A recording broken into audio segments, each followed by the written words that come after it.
What is up? GZillaman8981 here with another unboxing video. It's been quite a while since I've actually gotten something, so I'm pretty excited for this one here. But I got a notification that one of my packages showed up today, so today's box day is this guy right here. Quite a big box. Very excited for this. I've been waiting for quite a bit. I know they announced it pretty recently, so this one hasn't been so bad in comparison to some of the other Godzillas that I've ordered where I've had to wait almost a year. But I am very excited for this. So let's get this box cut open and I'll show you what's inside. Let me just grab my knife. Gonna pick the sharper knife.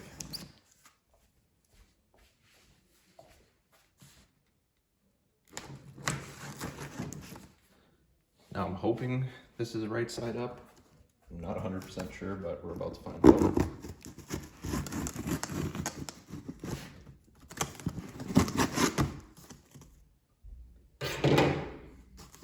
Alrighty, let's see. Awesome. Cardboard covering on it, looks like. Take a peek, see if I was lucky enough. Aha! Thankfully, it is. So here you have it, the new X Plus Godzilla Invasion of the Astro Monster box set. So this here comes with my favorite Heisei suit, the 65 Godzilla and 65 Rodan.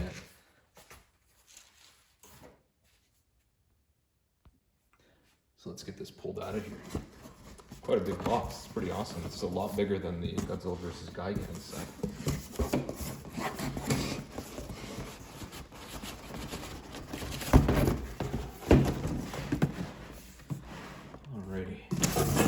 Guys, see ya. Would you look at that? That is freaking awesome. So a little bit about the box. On the front, as you can see, you just have a picture of the two figures, Godzilla and Rodan, X Plus Garage Toy as per usual. The title at the bottom here in Japanese. On the bottom, you've got nothing. Left side, nothing. Right side, also nothing. And on the back, the regular licensing stickers that usually do come on these boxes. Toho, it's weird it doesn't actually show the Rodan badge here, just only Godzilla. Not too sure. It shows the year and then some of the information about the figures. So I'm gonna get this box cut open and we'll get this show on the road. Alrighty, got my knife back. Really picked a crappy knife for this. Not very sharp. Is there any tape anywhere else?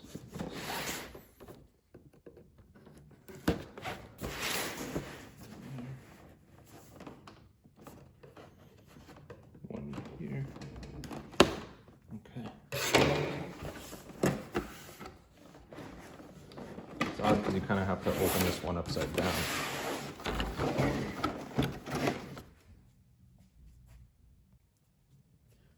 To adjust the camera a bit to get a better angle because of the way you open this box, but here's the big reveal. Let's see. Damn.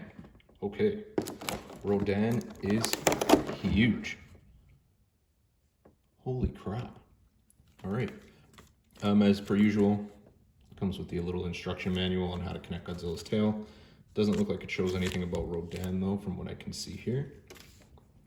Right out of the package, Rodan is quite wide, so he's kind of the reason this box is so huge. I'm gonna take these out and get them unboxed. It's hard to see because there's so much plastic wrapping around it, but so far they look awesome. I'm excited.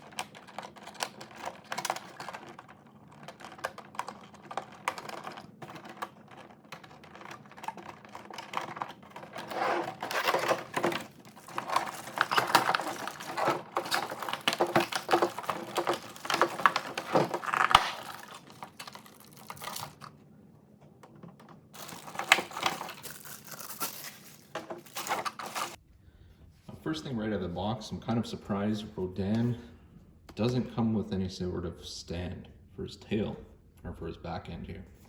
So right away, doesn't actually quite stand so well. He does, but there he goes. So, well, they're out of the box. I'm excited to get these guys reviewed here because they do look incredible. I'm gonna get this Godzilla put together and I'll be right back. And we're back. I will say this Godzilla was probably the hardest tail to put on an X Plus that I've ever had. The pocket shape is really weird. Doesn't really fit properly nicely, but after a bit of messing around with it, I managed to get it plopped in there. Holding Rodan here because he does not want to stay up for the life of him, but I'll go on to the review now.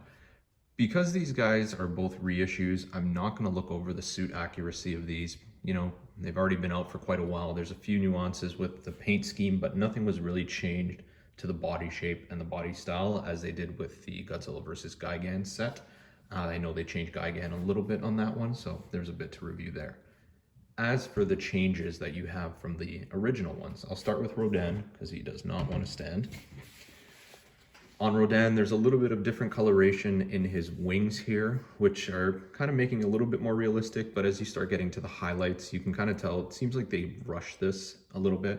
If I can get a bit closer there, you can see you really have a lot of paintbrush marks and all that, so it doesn't look that great. His spikes on his chest here, though, they did do an incredible job on. Very, very nicely painted.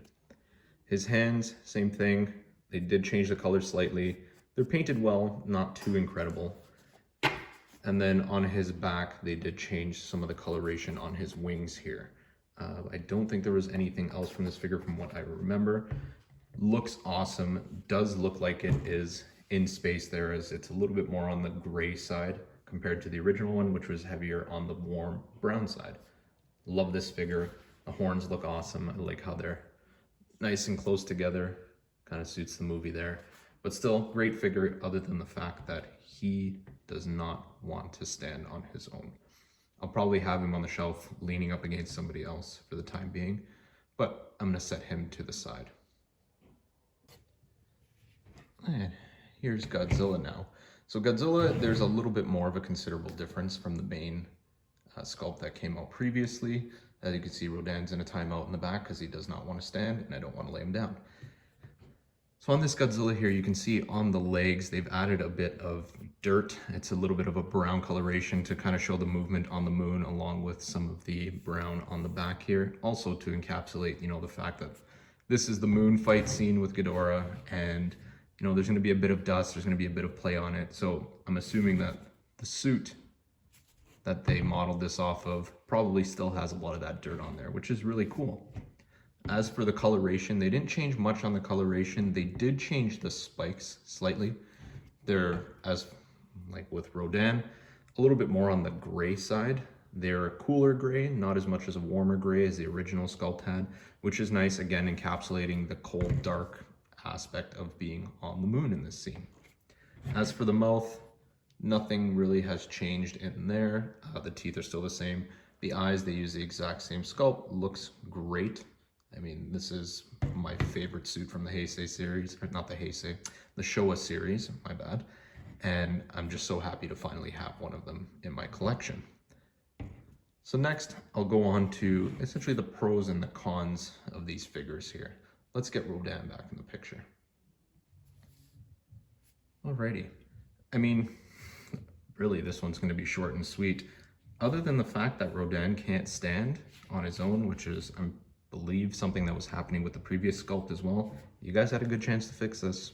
This was the perfect time, even just to give us, you know, maybe a leg stand, something that can go around his foot there, just to hold him up straight. But in reality, other than that, these figures are great. For the price point that you're looking at for two, not one, two X Plus figures that are sold in a set, you really can't get any better than this. I think after duties and shipping and everything to Canada, this came in at just under 400 bucks, I think, for both of them. And in reality, most X Plus figures would cost me 400 bucks for just a single one. So I definitely do recommend this set. It is great, especially if you're a fan of the Invasion of the Astro Monster movie. To me, like I said, that's my favorite Showa movie, so this suit here was always my favorite. Do I wish maybe they posed them a little bit different? Are we ever gonna get a sculpt of him doing the classic jump at the end of the first battle? I don't know, that would have been awesome. But still, like I said, great figures, for sure worth the money, and I would recommend it to anyone.